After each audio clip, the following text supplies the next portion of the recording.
Olá, eu sou Cíntia Dias, coordenadora de comunicação institucional da Ecovias Capixaba. E eu sou Maíra Mendonça, analista de comunicação da Ecovias Capixaba. E nesse episódio do podcast Novos Caminhos, a gente vai trazer um tema que gera muita curiosidade e é de extrema importância para o desenvolvimento sustentável do país: o licenciamento ambiental em rodovias. Isso mesmo, Cinti. Quem nos acompanha sabe que toda obra, todo serviço de grande porte precisa ser acompanhado pelo poder público. E no caso das rodovias federais, como é a BR-101 aqui no Espírito Santo, o licenciamento ambiental é fundamental para garantir que esse processo, esse desenvolvimento seja feito de forma responsável e com segurança. Por isso, hoje, a gente trouxe 2 entrevistados aqui que são especialistas no assunto, né, Cíntia? Exatamente, a gente trouxe aqui Tiago Cardoso e Marcos Bruno e a gente pede que vocês se apresentem à audiência, por favor. Obrigado, Cíntia, é um prazer estar aqui. Meu nome é Tiago, sou coordenador de sustentabilidade. A sustentabilidade hoje na Ecovias Capixaba ela é responsável, é uma área multidisciplinar, né? Mas tem uma etapa importante que é a execução e a facilidade do processo de licenciamento. Bom dia, Cíntia, Maíra, Tiago. Meu nome é Marcos Bruno, eu sou analista ambiental do IBAMA e trabalho especificamente com licenciamento ambiental e atualmente eu sou responsável pelos processos de licenciamento da rodovia BR-101 aqui no Espírito Santo. Marcos, esse termo, licenciamento ambiental, licença ambiental, é um termo que as pessoas até costumam ouvir, mas muito pouca gente sabe o que significa de fato. Então, como é que a gente pode explicar para as pessoas de forma simples o que é um licenciamento ambiental? Então, o licenciamento ambiental é um instrumento de gestão ambiental previsto na Política Nacional do Meio Ambiente. É a nossa política ambiental brasileira. Basicamente, nesse procedimento, o órgão ambiental identifica os impactos previamente que algum empreendimento ou alguma atividade pode provocar no meio ambiente. E durante esse processo, o órgão ambiental, junto com o empreendedor, estabelece as medidas para prevenir esses impactos ou para mitigar, que é diminuir o impacto ou compensar de alguma forma. Entendi. Então, dentro do licenciamento, já todos esses acordos são feitos. Isso. Se eu vou causar algum impacto, ou eu vou ter que fazer alguma coisa para reduzir, ou eu vou ter que fazer alguma forma para compensar aquele impacto que eu vou gerar. É isso? Exatamente. Tem um exemplo prático, assim, para a gente entender? Por exemplo, normalmente, os impactos no meio físico de uma rodovia está relacionado com, por exemplo, uma obstrução de um curso hídrico. Uhum. Então, uma vez que está identificado que esse curso hídrico pode ser interrompido, o processo de licenciamento vai solicitar que o empreendedor apresente alguma medida para que isso não aconteça, ou construindo uma ponte, alguma coisa nesse sentido. Entendi. Certo. E Marcos, aproveitando, né, a gente está introduzindo esse assunto, tem uma dúvida muito comum entre os usuários da rodovia, que é sobre a divisão entre trecho norte e trecho sul. Na divisão geopolítica do Espírito Santo, norte é considerada Aracruz para cima. Já na nossa divisão da Ecovias Capixaba, a gente considera o trecho norte de Serra até a Bahia. Tem alguma questão ambiental que possa explicar essa diferença entre essa divisão? Não, essa é uma divisão apenas administrativa mesmo. Na prática, o que tem que chama atenção no norte e no sul é que no norte tem a presença da reserva da Rebio-Soretama. O licenciamento ambiental não define o escopo do projeto, onde que ele começa, onde que ele termina. Isso já vem determinado e a gente alcança o projeto e trabalha em cima daquele projeto. Não tem essa... Não foi o IBAMA que definiu onde que começa, onde que termina. Por que chama de sul, por que chama de norte, é apenas uma questão administrativa, né, para facilitar o entendimento. Se eu puder até complementar, Maíra, que eu acho que é até importante para a sociedade capixaba entender essa divisão, né, principalmente dentro do nosso modelo de gestão. Né? Da Ecovias, né, Isso, Thiago? da própria Ecovias Capixaba. Então, nós tínhamos um estudo já executado pelo DENIT em 2011, a concessão ela começou em 2013, até para a gente dar uma celeridade no processo de licenciamento e aproveitar alguns estudos que já foram executados. A gente tomou posse dessas documentações, de tudo que foi apresentado pelo DENIT da época e já viabilizou isso em continuidade até para apresentar para o órgão ambiental. Esse estudo do DENIT ele já previa uma duplicação já de do município de Viana até Mimoso do Sul. Então, por isso que isso foi batizado de trecho sul, principalmente dentro do processo de licenciamento do órgão ambiental. Consequentemente, você tinha uma necessidade de continuar o licenciamento do trecho norte. Então, abriu-se outro processo administrativo, como o Marcos bem falou, né, de Serra até o município de Mucuri, que fica ali no estado da Bahia. Então, por isso que dentro do nosso modelo de gestão, principalmente de licenciamento, a gente acaba dividindo trecho sul e trecho norte. Até porque a primeira licença que nós recebemos dentro dessa obrigação de ampliação da capacidade, ela já saiu já em 2016, que trata sobre o contorno de Iconha. Então, em 2016, a gente já recebeu a licença que permitia a execução no contorno de Iconha, que ele foi concluído 2 anos depois, praticamente, no final de 2018. E aí depois saiu a licença de instalação para duplicação de todo o trecho sul. Então, por isso que tem essa percepção de uma celeridade maior, um investimento maior no trecho sul da população capixaba como um todo, né? Então, nós recebemos a licença já aproveitando alguns estudos e facilitou essa execução de obras no sul. No norte, acho que o Marcos até falou, mas a gente pode até se aprofundar depois, nós temos um desafio relacionado à reserva biológica de Soretama, vamos chamar assim. Então, por isso que requereu uns estudos mais aprofundados, estudos de alternativas, por isso que a licença acabou saindo uma temporalidade diferente que a do sul. Então, na verdade, foi só uma questão de ordem, né? Tinha uma licença no sul, então, naturalmente, né, a licença do norte vem consequente.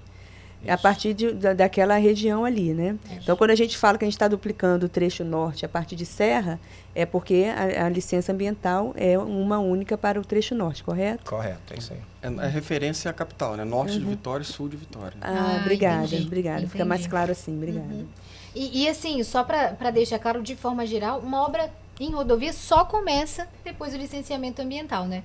É uma etapa fundamental para a gente seguir com a obra, certo, gente? Isso, a licença, ela atesta uma viabilidade ambiental para a execução dessas obras. Então, como o Marcos falou, né, tem um escopo desse licenciamento, então o órgão ambiental ele acaba emitindo um termo de referência, me complementa se eu estiver falando assim, mas tem um termo de referência detalhando todas as obrigações, o estudo necessário. O órgão ambiental faz toda uma validação abrangente desses estudos, das medidas que estão sendo propostas, frente ao impacto ambiental, que todo empreendimento ele acaba gerando um impacto ambiental. Então, se essas medidas são adequadas, a compensação também é adequada.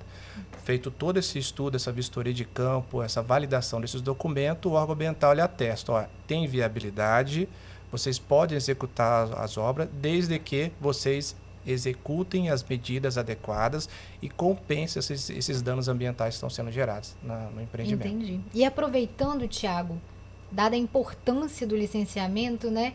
Como que a Ecovias Capixaba integra esse processo de licenciamento dentro do seu modelo de gestão? Porque teve mudanças, inclusive, com um contrato modernizado de concessão, certo? Certo, perfeito. Então, assim, o licenciamento ambiental nunca ele pode ser tratado como algo isolado, né? A gestão do licenciamento ambiental ele não pode ser tratado de uma forma independente. Ele integra toda uma gestão da concessionária.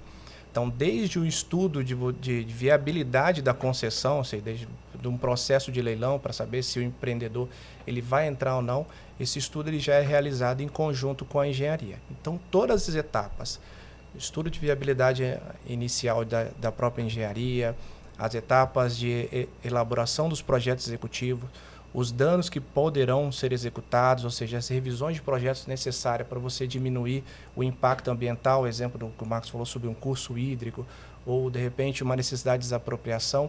Então isso tudo já é considerado e é trabalhado de forma integrada, né? Porque assim, a sustentabilidade como um todo, né, ela já tem um escopo ambiental previsto, já tem essas recomendações de mitigação desses impactos, então isso precisa estar de uma forma bem integrada. O novo contrato, além dessas obrigações que já foram bem estabelecidas pelo órgão ambiental, que existe uma chancela dessas recomendações, tem padrões internacionais para mitigar esses impactos de uma forma adicional, que são os padrões do IFC.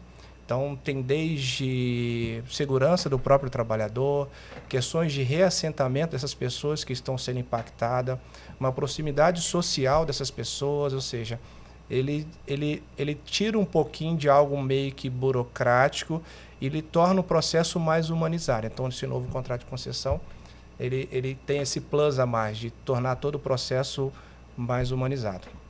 Perfeito. Bem, Marcos, a gente sabe então que o licenciamento ambiental ele é feito de uma forma em etapas, né? Então a gente tem primeiro a licença prévia, depois a licença de instalação e a licença de operação. Eu queria que você falasse um pouquinho como é que é cada uma dessas etapas e o que o IBAMA observa em cada uma delas, por favor. Claro. Então, ordinariamente o licenciamento ambiental ele é trifásico. Ele tem a fase de licença prévia, licença de instalação e licença de operação. Antes da licença prévia, existe também a fase de estudos, que o órgão ambiental propõe um termo de referência e o empreendedor apresenta os estudos ambientais para diagnosticar o local, já prever alguns impactos e também já pensar em algumas medidas mitigadoras que vão ser desenvolvidas, né? E também, né, antes da licença prévia, tem também a fase de consulta pública, que, dependendo do porte, é obrigatório realizar audiências públicas, como teve na BR-101, teve audiência pública no Sul, em Guarapari, teve em Fundão e Ibiraçu e Linhares, né? E depois disso aí, quando o estudo está apto para o órgão ambiental avaliar, aí sim é emitida a licença prévia que atesta a viabilidade do empreendimento. Uma vez verificada a viabilidade, o empreendedor vai detalhar o projeto, apresentar para o órgão ambiental e esse detalhamento, o órgão ambiental vai avaliar se o empreendimento está apto a ser instalado. Se ele estiver apto, ele vai receber a licença de instalação. E, por fim, cumprido todas as condicionantes da licença de instalação, o empreendedor está apto também a operar com a licença de operação. Essas são as 3 fases. Excepcionalmente, pode ter também, pode ser bifásico. Dependendo da situação, pode não ter a licença prévia. Em caso de rodovia, tem alguns empreendimentos também que obtêm a licença de instalação e operação em conjunto, mas isso não é o rito ordinário. O rito ordinário é trifásico mesmo. Quer dizer, teve a licença prévia não significa que possa avançar, né? Significa que deu apenas o primeiro passo para, né, conhecer os riscos, mitigar e conseguir avançar com o empreendimento, né? Exatamente. Tá, obrigada. Agora, Tiago, conta pra gente, então, quantas licenças ambientais a Ecovias Capixaba tem atualmente e em que estágio que elas estão nesse momento? Tá. Vou separar assim que hoje a concessão ela tem praticamente 476 quilômetros. A gente administra e já falamos também que tem essa divisão tanto para o trecho norte como o trecho sul, né? Então, vou separar assim em dois grandes grupos. Assim. Você tem um grupo que é da licença de operação assim, como um todo, né? Que ele atesta uma conformidade para a gente executar todo o serviço de conservação da rodovia, desde inspeção, obras de melhorias, obras de pavimentação. E também temos o grupo, vamos falar, que é de ampliação, né? Que aí, como nós falamos, tem um trecho norte e trecho sul. No trecho sul, a gente já tem toda essa viabilidade, essa autorização para executar todas as obras e serviços previstos, principalmente relacionados à ampliação. No trecho norte, hoje, a gente já tem uma autorização ambiental para executar as obras de duplicação, tanto de Serra até o município de João Neiva. Estamos avançando junto ao órgão ambiental na conformidade na emissão da licença de instalação dos contornos de Fundão e Ibiraçu, que aí, como o Marcos falou, né, foi oriundo de uma consulta pública, então o contrato original ele não previa essa obrigatoriedade de você construir o contorno de Fundão, Ibiraçu e Linhares. Então, através de uma consulta pública dentro do processo da emissão da licença prévia, a população atestou uma necessidade de não execução. Então, você pode ver que o processo de licenciamento como um todo, ele escuta a população e dá essa importância às necessidades locais que, às vezes, num empreendimento linear longo assim, você não consegue verificar de campo. Então, isso acabou saindo como uma fase, então esse processo está bem avançado e o demais restante do segmento está em fase de emissão de licença prévia, né? Frente a alguns estudos, aquele trabalho mais, vamos dizer, que é a primeira etapa dentro do processo de licenciamento.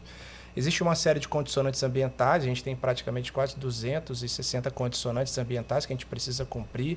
Então, assim, é um desafio para a gente dentro de uma gestão de conformidade, porque cada frente, cada serviço que você vê, você passando pela rodovia, entende-se que tem uma obrigação ambiental para reduzir o impacto sobre a flora daquele local, sobre a fauna, sobre os cursos hídricos, sobre processos erosivos como um todo. Então, assim, tem uma preocupação muito grande, tanto na licença de operação da rodovia, como também na licença de instalação.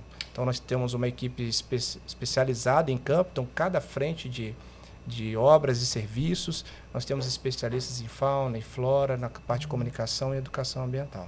Dá só um exemplo para a gente, Tiago, para ficar mais claro assim, para as pessoas. Por exemplo, para fazer a duplicação, se eu tiver que tirar árvores, né, fazer a supressão vegetal que a gente fala, eu tenho que plantar também? Seria isso uma compensação? Isso, então. Tem um estudo inicial, um inventário que a gente acaba fazendo, é um censo, né? A gente vai lá no campo, conta cada árvore de forma bem detalhada, assim, verifica essa tipologia dessa árvore, verifica o local que ela está e a necessidade ou não de supressão, de corte, vamos falar assim, né? Então, antes dessa execução, nós temos um especialista em fauna que ele vai no local, verifica se tem a presença de ninho, de algum animal lá, se existe essa necessidade de afugentar esse animal ou de pegar esse animal, levar para uma clínica, possivelmente a gente acaba não percebendo, mas precisa de uma reabilitação.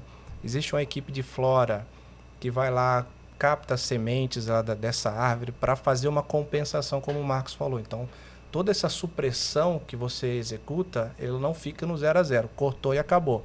Você tem uma necessidade de compensar isso e até em duplicidade, né? Então, às vezes você corta uma árvore, você tem que compensar minimamente 2 em locais que são validados em conjunto com o órgão ambiental.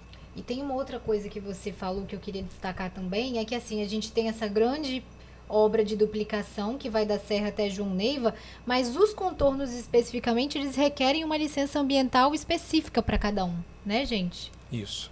Ela requer porque todo o empreendimento, independente da ampliação da capacidade ou da construção da rodovia, ela gera um impacto ambiental significativo.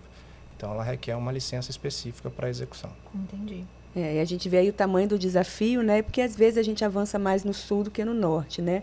E aí, Marcos, a gente vê que é muito mais sensível quando a gente vai fazer um empreendimento perto de reservas naturais, áreas de conservação e onde tem uma fauna existente, né? Como é que é isso? Como é que é para vocês lidar com essa dualidade de promover o desenvolvimento, mas preservar o meio ambiente? E eu queria que você comentasse um pouquinho, especificamente, a reserva de Soretama, né? Que é uma questão que a gente conversa muito, que as pessoas debatem muito, para a gente esclarecer um pouquinho mais sobre esse tema. No processo de licenciamento ambiental, quando um empreendimento ele intercepta ou ele pode causar impacto numa unidade de conservação, ela tem que ser ouvida.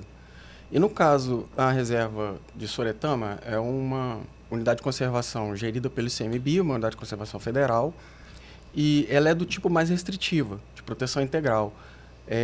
Para se fazer qualquer construção, qualquer intervenção, tem que ter autorização do ICMBio. E no caso, nesse processo de licenciamento, quando isso aconteceu, foi colocada um impeditivo legal de se construir ali, e foi o grande gargalo desse empreendimento.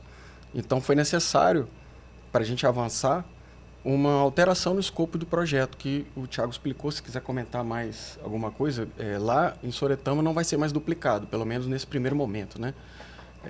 O projeto que foi protocolado agora para a gente avaliar a viabilidade ao norte de Linhares, ele não contempla a duplicação dentro de Soretama. Então, não sei se tem mais algum detalhe sobre o escopo. Não, é perfeito, né? Como o Marcos falou, o contrato em si, que ele começou desde 2009, vamos voltar um pouquinho no tempo, ele já exigia uma duplicação de todo o trecho norte, o contrato antigo, né? E aí, como o Marcos falou, né, dentro de uma unidade de proteção integral, não existe essa viabilidade legal. Então, o contrato ele já veio com um desafio, o contrato antigo, com um impedimento legal. Então, por isso que se avançou muito no sul, frente àquele estudo que já estava sendo elaborado pelo DENIT, frente a uma facilidade que você não tem que transpor nenhuma unidade de conservação, principalmente de proteção integral. E o norte, quando o órgão ambiental ele faz uma análise da integralidade do escopo, né, como o Marcos bem explicou. Então, ele não faz uma análise fragmentada, assim, né, de pedaços.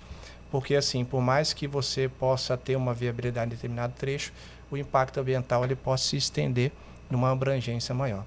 Então, dentro do rito de licenciamento, você precisa fazer consulta à unidade que vai ser atingida. Por uma questão legal, isso não conseguiu se avançar. Estudou-se várias alternativas para tentar destravar esse processo de licenciamento.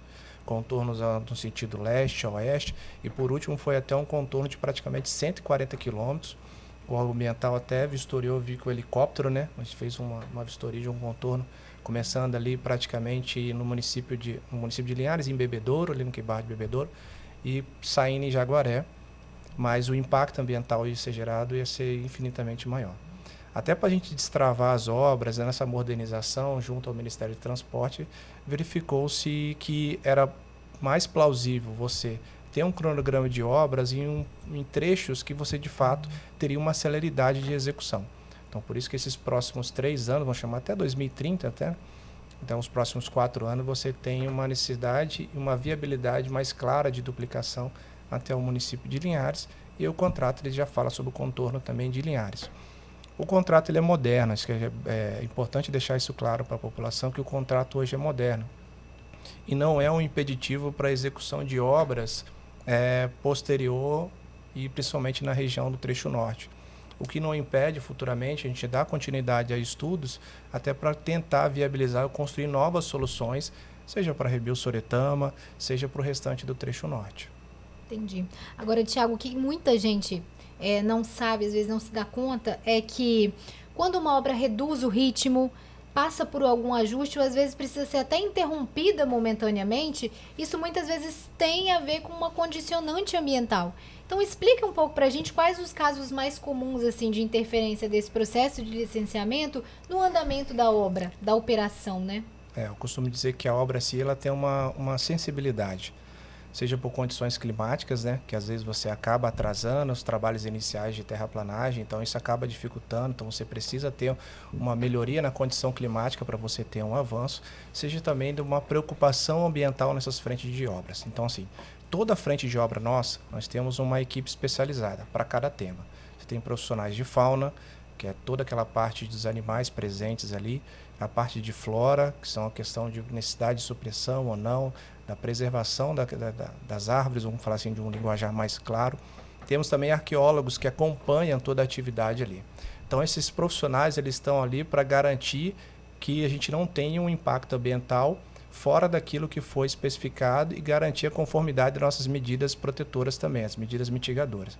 Então, quando é detectado uma necessidade, talvez, de você fazer um estudo mais aprofundado ali, talvez de um arqueólogo que encontrou um vestígio, ou de repente a necessidade de você fazer um resgate de um animal, ou um acompanhamento mais detalhado, isso pode reduzir um pouco o ritmo de obras. Não é um impeditivo para não execução, mas às vezes, quando você tem essa quebra do ritmo, um dos fatores é uma proteção ambiental. Outro exemplo também, só para ficar mais claro, é a detonação, né? Que às vezes você tem uma paralisação total. Né? Explosão de rocha, uma explosão de rocha, isso. Então, tem todo um rito, um procedimento que a gente tem que lidar, desde tratando de segurança do trabalho até a parte do meio ambiente. Então, você tem um plano de detonação, você tem a necessidade de comunicar aos moradores próximos ali sobre o horário, você tem que garantir que não tenha ninguém presente ali na hora, que não tenha nenhum animal próximo no raio de 300 a 400 metros. Então, isso tudo é uma parte dentro da gestão ambiental de obras. A gente percebe, né, o esforço que tem de conciliar o desenvolvimento, né, da gente duplicar, da gente fazer novos investimentos, mas preservar o meio ambiente, ouvir as pessoas, trazer esse lado social para dentro, né? E aí, Marcos, a gente vê algumas pessoas falando que o licenciamento atrasa a obra, enquanto, na verdade, o licenciamento é um processo que tenta fazer com que a obra avance, mas observando certos preceitos e a preservação da natureza, né? O que você tem para falar para essas pessoas que falam exatamente disso? Licenciamento atrasa, a obra não deveria existir. Eu queria que você comentasse um pouquinho esse desafio que vocês têm dentro do IBAMA. Então, o licenciamento ambiental é um instrumento de gestão ambiental relativamente novo na nossa legislação. A regulamentação do licenciamento é de 1997, que é a Resolução CONAMA 237, que estabelece os empreendimentos que são licenciáveis. E eu posso dizer que no plano federal, o licenciamento ambiental ele começou a ser implementado efetivamente a partir do século XXI. Eu vou pedir para a produção colocar um gráfico que vai mostrar a evolução do número de processos que o IBAMA gerencia desde 2010 até 2025 e a variação do número de analistas ambientais. Vocês podem ver que em 2010 o IBAMA tinha 791 processos de licenciamento e 315 analistas ambientais voltados a analisar esses processos, né? E hoje nós temos pouco mais desses 315, temos 327 analistas e temos quase 4.000 processos de licenciamento. Então, esse é o tamanho do nosso desafio. De certa forma, a gente, ano passado, teve, acho que 57 analistas ingressaram na diretoria. A gente tem alguns remanejamentos também dentro do IBAMA, mas aposenta muita gente e a reposição não acompanha essa velocidade, né? Mesmo assim, em 2025, o IBAMA registrou um recorde de emissão de licenças, né? Tem um número aqui, foram 850 novas licenças só no ano passado, que foi 51% a mais do que no ano de 2024. Então, assim, o grande desafio é o pessoal. Como acho que não é exclusividade do IBAMA, vários órgãos públicos têm esse gargalo, né? Dá vazão para toda essa demanda, né? Isso. E a solução não é eliminar o processo, nem reduzir, né? Porque a gente está aí falando de futuro, né? E com o futuro a gente não brinca, né? E a gente até vê, às vezes, né, Tiago, o desafio que é as pessoas entenderem essa importância, né? Quando a gente diminui a velocidade dos carros ali, exatamente para atravessar a reserva de Soretama, e a gente ouve tantas queixas, a gente está pensando em outro agente que está envolvido ali, que é a fauna local, né? Só queria que você comentasse isso, até para a gente esclarecer que alguns passos que a gente dá não é para atrasar desenvolvimento nem nada, né? É exatamente para a gente também pensar em tudo que está envolvido numa rodovia. Garantir um desenvolvimento consistente, né? Isso. A rodovia em si, o empreendimento, a construção de novas rodovias, contornos, ele tem que ter um estudo muito detalhado e tem que ter uma preocupação muito grande com os impactos que eles são gerados, né? Então, no caso da Rebio-Soretama, principalmente na redução de velocidade, a velocidade em si, ela é um dos principais causadores e uma principal ameaça para a fauna local ali, né? Então, você tem uma rica biodiversidade na reserva biológica de Soretama e os animais têm uma necessidade de fazer uma travessia. A gente não consegue reeducar um animal ou falar para ele, não atravesse nesse ponto. Por mais que você tenha algumas passagens de fauna, que a gente tenha algum cercamento ou algumas medidas adicionais, pode sim ocorrer um risco de um animal atravessar na rodovia. E aí, quando a gente fala um animal atravessando na rodovia, ele não é um risco só para ele, mas também para o usuário. Nós temos animais de médio porte ali, a exemplo da anta, que tem um peso de aproximado de 200 a 300 quilos, né? Então, o impacto de um carro num animal desse, ele gera um dano, você tem uma perda desse animal, que tem ele é extremamente importante para a biodiversidade. Ali a gente costuma chamar que ele tem um papel de jardineiro, assim, né? Que é de espalhar sementes como um todo. Mas também você corre um risco para o usuário ali, oriundo de ter uma fatalidade.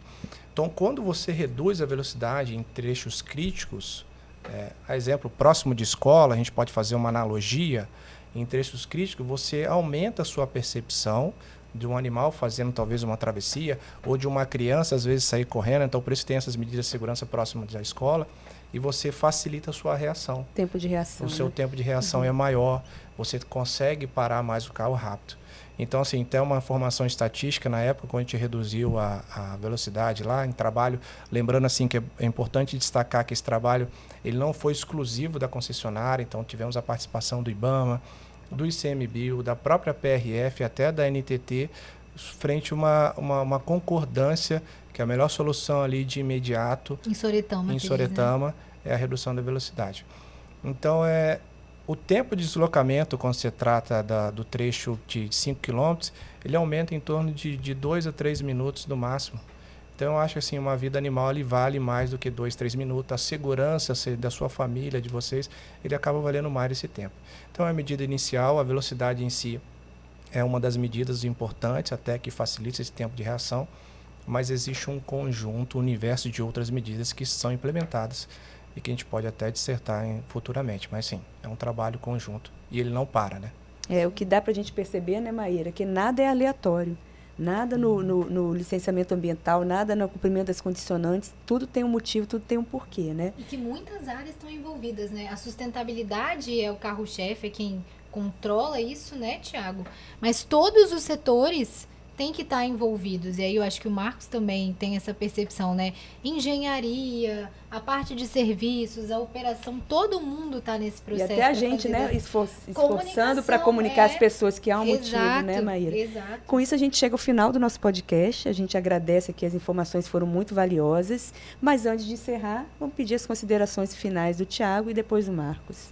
Eu acho que esse podcast ele foi extremamente importante para dar uma clareza, um detalhamento bem simples de como funciona esse rito de licenciamento, as atividades que são executadas pela concessionária. Eu acho que é bem claro, assim, quando a gente fala sobre gestão de licenciamento, existe um universo de atividades, obrigações que a gente precisa executar.